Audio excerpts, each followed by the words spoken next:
One of the questions that we've always asked ourselves, and that the world has always asked, is the question of, how can someone know that God exists? Can anyone be certain that the idea of God is not just something that human beings invented? Can we actually prove God's existence by any mathematical formula? And if this is the case, how can we know what truly exists? And so we're going to try to explore that today and learn a few things around that. Now, although the Bible itself, when we read the Bible, although the Bible itself does not give specific arguments for God's existence, we, however, know that God has left his fingerprints in our world.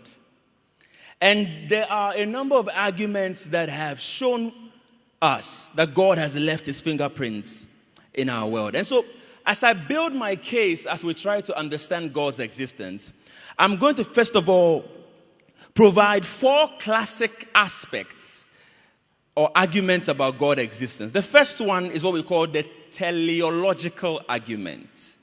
Teleological argument. What does that mean? When people argue about God's existence, one of the ways that they argue about God's existence is the question of, if you look at the world and you look at the order of the world, you look at the structure of our world, you look at the design of our world, you and I have to at least come to the conclusion that there has to be some intelligent designer. Right? You look at how, how where the clouds are placed. You look at how the sun rises and sets, and how that responds to even the moon. You look at how our world is structured, and nothing is, and the world is not in chaos. We have to agree at least that what we observe in our world is not randomness. That there must be some kind of intelligence behind it. So that's what the teleological argument seeks to look at. Then there's also another aspect of the argument about God's existence that is called the ontological argument. And the ontological argument tries to prove God's existence by defining God as the greatest or most perfect person. Now, if you and I have an idea of perfection, then there must be the one who is perfect. Because without an idea of the one who is perfect, how do you know what perfection is? And how do you strive towards perfection? And so that's what the ontological argument looks at. And then there's also what we call the moral argument. And the moral argument, which was described yesterday so perfectly by our general overseer, Dr. Allotey, where he talks about the fact that every human being within us, we have an instinctive sense of what is right and wrong. So if you ask somebody, who taught you what is right and wrong, you can't tell the person. So Doc yesterday used the classic example of putting some kids on an island and not teaching them anything, and they will come to the conclusion that there is a creator, and he ends up talking about the fact that for you and I, our idea of justice and right and wrong and afterlife is all a proof of the moral argument. Because for you and I, instinctively, nobody even teaches us to some extent what is right and wrong. We have it instinctively within us. We can sense what is right and what is wrong. And so if we can sense instinctively what is right and what is wrong, then we can agree that we did not manufacture it ourselves. And if we did not manufacture it ourselves, there must be somebody who is the source of all morality, and that person is God. And then number 4 is what we call the cosmological argument, which I'll spend my time to talk about today. And the cosmological argument, it comes from the word cosmos, which gives us the idea of the world. And that argument says that when we observe our world and we look at the facts of our universe, it supports the idea that God exists. God exists. Because the question that we ask ourselves is, how do we know that our world came into being? That's a very important question. How do we know that our world came into being? Is creation, the world that we have today, is it just a random act? And the question you ask is, if creation is only random and something just created the world, how do we explain the order that our world has today? Can randomness create order? Can just something that is sporadic, out of nowhere, create the order that we have in our world today? And so I'm going to describe the cosmological argument in two ways. Number one, it is the idea that God exists because people can perceive the existence of the universe. The idea that God exists because people can perceive, they can see the existence of the universe. Number two, it is the fact that the universe exists is the proof that God exists. Because the universe exists, it's a proof that God exists. And I'm going to try to explain this argument in a very interesting way. And I'm going to use the example of a gentleman called Aristotle. Now, Aristotle is trying to understand, how can we know that our world exists? What caused existence? What is the source of our world? And anything that exists. He's trying to understand it. And I'm going to use the analogy of a building, of building a house. So think about trying to build a house. Now, if you try to build a house, there will be several things that will cause the existence of the building of the house. Number one, there's what we call the material cost. So all the wood, all the bricks, the windows, and so forth. Without these building materials, a house cannot exist. Do you agree with me? Then not only do we have that, number two, we have what we call the efficient cost. So although you have the materials, the wood, the nails, the blocks, the cement, if the workers don't come together to build it, it will not exist. So on one end, the materials is causing the building to show. On another end, workers have to ensure that these materials are used and put together. Otherwise, the building will not come together. So they will also call that they are also what? Causing the building. Then number three, there's also what we call the formal cause. There's the architect who has the blueprint, a design. Before you build, we can't just wake up and say we are building. There has to be a design. It is that design that the workers will follow and that will ensure that what we are building is intentional. So if you also ask the architect will also tell you that they are also causing the building. So on one end, the materials are there. Number two, there are the workers. And then number three, there's also the architect as well. But number four, there's also what we call the final cause. This house will be the result of the intentions of the homeowner to build precisely the house we want to build. Because the homeowner has exactly in mind what he or she wants to see.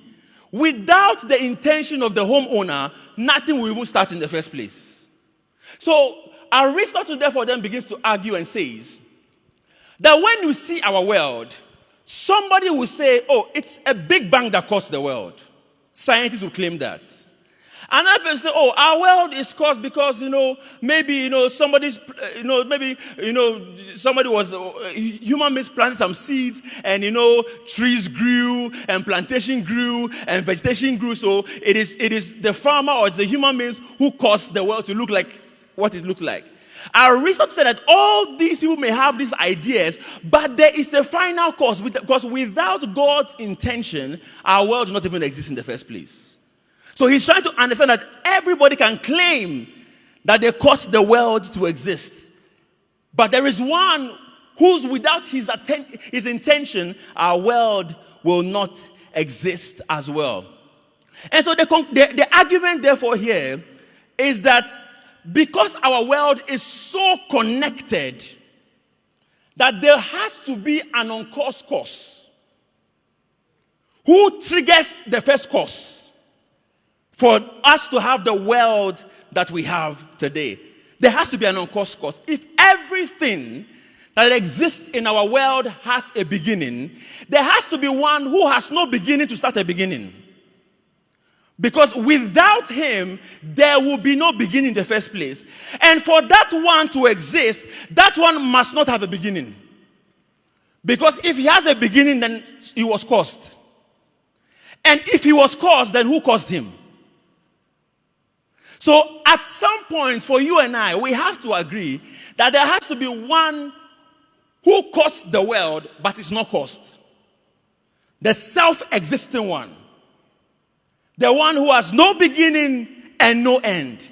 The one who has no time attached to him.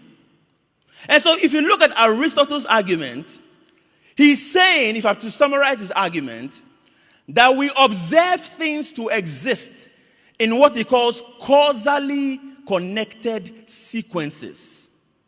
Our everyday observation of our world is part of a larger connection. Let me give you an example. Do you know that the rising and setting of the sun affects the tides? Tidal waves. And you know that all that also affects the seasons in our world. And do you know that the seasons in our world also determines when we can also plant and when we can also harvest? So you see the connectedness of our world. He says when you see how our world is so connected, when we see that going on, we cannot just attribute that to randomness. There has to be some intention. There has to be some intention. And so from the observation of our world, nothing happens in isolation. There is cause and there is effect. But if there is cause and there is effect, then the one who triggers the effect that we see must himself be uncaused. And so, number two, Aristotle teaches us that there cannot be what we call in science an infinite regress. What is an infinite regress? Because people have always asked the question, if God created the world, then who created God? That's one question people always ask. Because if nothing just exists randomly, then who created God? But you and I have come to understand that although our world is created, there has to be a beginning, a first cause. Now, if God created the world, and we ask who created God, and we also ask the question, who created the one who created God? And we keep going on and on and on and on and on. But because we understand that there is a beginning, we understand that the beginning is not caused by itself. The one who caused it himself is uncaused. So you see, there's an initial cause, there's cause and effect, and there's a final effect as well. Then he tells us, number three, that the sequences of existence we see in our world today must be finite, must have a beginning. Must have a beginning. That's why scientists will tell us that you can trace the age of our universe because our universe has a beginning. But the one who caused the universe is ageless because he has no beginning. And because he exists in timeless existence. And so if we agree, therefore, that everything we see in our world today has a beginning, then there must be a first cause. And that first cause must be uncaused, must be eternal, and must be able to exist everywhere, must be unlimited. Must be unlimited. Very interesting argument. But not only does Aristotle give us this argument, there's another gentleman called William Lane Craig. He says that everything that begins to exist has a cause of its existence. If we agree that the universe began to exist, then we must also agree that the universe has a cause of its existence. Now, if the universe has a cause of its existence, then the universe cannot cause its own existence. And the reason why I'm saying this is because nowadays in our world, people pray. When they pray, they say, I'm praying to the universe. You are praying to something that has an existence. And if your faith is on something that was caused, then you and I are of all men most miserable. But if our faith is in the one who is uncaused but caused our world to come, then we have an understanding that our life is not miserable because we have a God who is not limited. Who is not limited. There's a Muslim philosopher called Hamza. Hamza even argues, he says, our universe is finite. He says finite things come from nothing. They cannot create themselves. They are created by something else. He makes a very interesting argument. But one of the things that we are trying to understand today is that if our world is created by the uncaused cause, who is the uncaused cause? That's a very important question. Who began everything? That's a very important question. Now, if the world is finite, the world is limited, the world is created, then that which created the world must have the following characteristics to pass for being uncaused. Number one, that which created the world must have no beginning and no end. Very important. Because if that which created the world has a beginning and an end, then it's caused. And if it is caused, then it is also like the universe. And if it is like the universe, then it cannot be God. So that which created the world must have no beginning, must have no end. Number two, that which created our world must not be temporal. That means that you cannot trace its existence from a particular beginning, a particular point. That is why you and I, we don't say happy birthday to God. Because he is not temporal. You can't locate his existence to a particular beginning. But you may ask me, what about Jesus Christ? Even Jesus in John 1, in the beginning was the Word. So when Mary gave birth to him, that was not his beginning.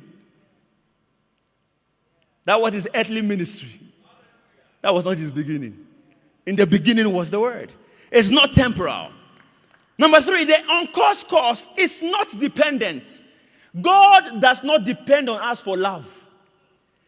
Like Dr. Toby always says, like, as if, if you don't worship God, then he will say, hey, I'm moody today, oh, if not worship me. The uncaused God is not dependent.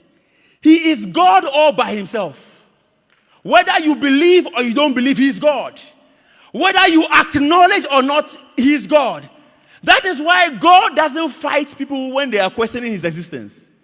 He doesn't say, I'm going to strike them. Whether you argue in a university that he exists or not, he is God. Your argument does not validate his existence. Whether you choose to believe or choose not to believe, he remains God. The only thing that you may not benefit from it. He is not dependent. Number four, this character of the uncaused cause is not material. It's not material. Because anything that is material or that is physical is limited by time and space. That is why you can stand somewhere and be praying in Kantamantu. And somebody can be in Brekum and be praying, and that same God can be hearing them at the same time. Because he is not material. The gods of this world must be moved from place to place. But the God that we serve is not contained in time and location. He even knows the number of hairs on your head. He can count them. Well, not me. I don't have hair in my head. But he knows the number of hairs on our head. He can count it. He is not limited. That is why when you pray, God does not have to travel to you to answer your prayer. Where you are, he's already there. And yet he's everywhere at the same time. He is not material. And not only that, he is not a material cause. He is not caused by anything physical. Nothing caused him. He just exists. He just exists. He's just there. We came to meet him. He's just there. He's not a material cause. Number 6, he's not subject to coercion. You can't coerce God. You can't bribe. Are you not happy that God cannot be coerced? Because if somebody can bribe God, then they can do you bad. But God that we serve is not subject to coercion. He is not subject to manipulation. You can do what he is. You can't move him. He does what he wants to do. He is self-sufficient. The God that we serve is not corporeal. He has no body. Nobody. That is why he can exist at the same time. He has no property other than his nature. That is why God cannot do anything outside of his nature. He cannot be less loving or more loving. He is love. He cannot be more merciful. He is merciful. He cannot be more magnified. He is big. When we say we are magnifying God before our own eyes. It's not as if we are making him bigger than he is. We are only seeing him bigger in our own eyes. That is the God that we serve. He has no differentiation. He has no parts. Nothing like that. So if we describe these characteristics, then we have to come to the conclusion that these characteristics sound like they are personal.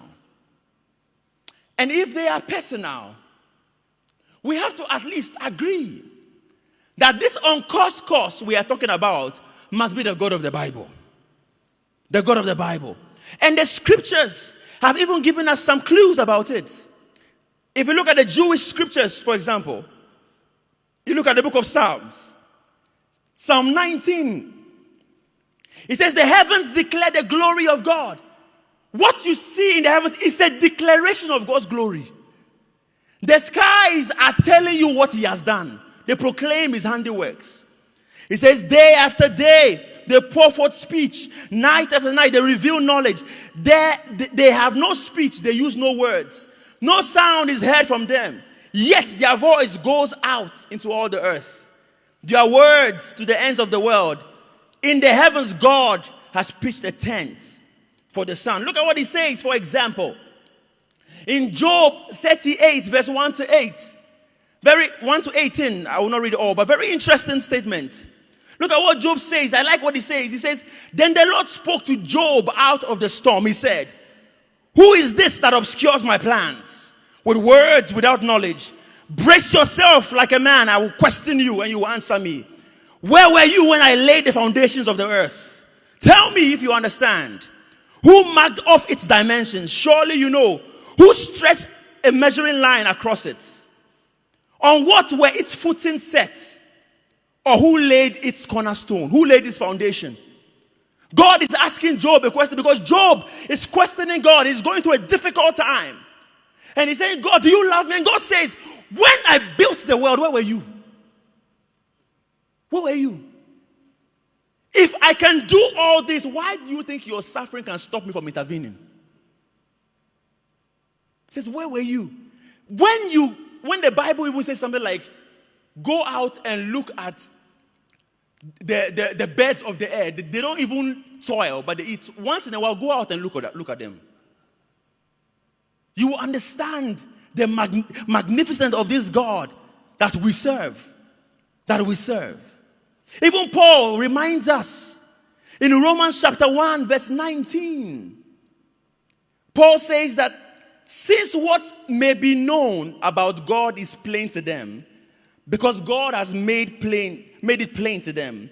For since the creation of the world, God's invisible qualities, his eternal power and divine nature have been clearly seen, being understood from what has been made, so that people don't have an excuse. Paul is saying that God is the source of everything. Human beings don't have an excuse. He's the source of everything that we see. Even in the Quran, they confirm all this. They can't run away from that. That the God that we serve is the source of all these things. So what are we trying to say? The universe began to exist. Number one. Everything that begins to exist has a cause of its existence. Everything. The universe has a cause of its existence. And so if the universe has a cause, then what caused the universe must be personal. And if what caused the universe is personal, then it must be God. Because sometimes science will say, oh, it's some explosion, some big bang, and that was it. There was nothing personal. Nobody was involved. How can some explosion just create this random world, this orderly world? How do you answer that question? How does an explosion just create the intentionality we find in our world? How? That I breathe in oxygen, breathe out carbon dioxide. The plants need the carbon dioxide. You see how the world is, how everything is so structured, so intentional. Even look at your human system, how your digestive system works with your respiratory system. Just look at the intentionality. The person who created this world must have been involved. Must have been involved. It cannot be randomness. It cannot be randomness. Doesn't work that way. It's not possible. Therefore, there is a God. God is not a theory, my friends. He is a person. And his personalness is fully revealed in the person of Jesus Christ. So you may ask me, where does faith fit in all of this that I'm saying?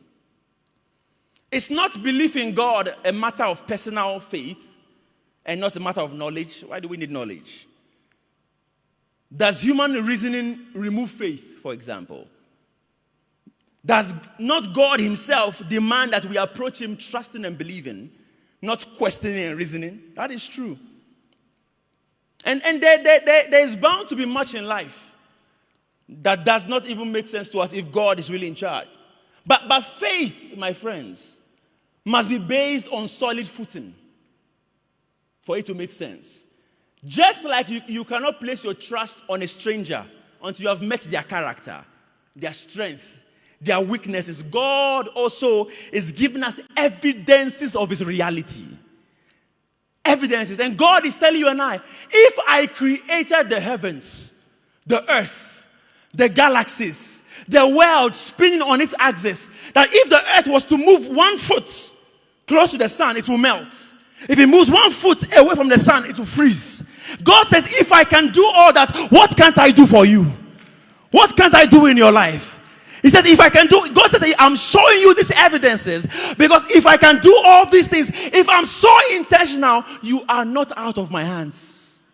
He's given us all these evidences to let us know that if you look at this world that astonishes us, that makes us surprised, that makes us overwhelmed, that we are still discovering things. He says, if I created that, then there is nothing about your life that I don't know about. And I pray that this afternoon's presentation will encourage somebody and encourage your faith to serve God, to believe him, to hold on, and to stand up everywhere and defend your faith. God bless you all.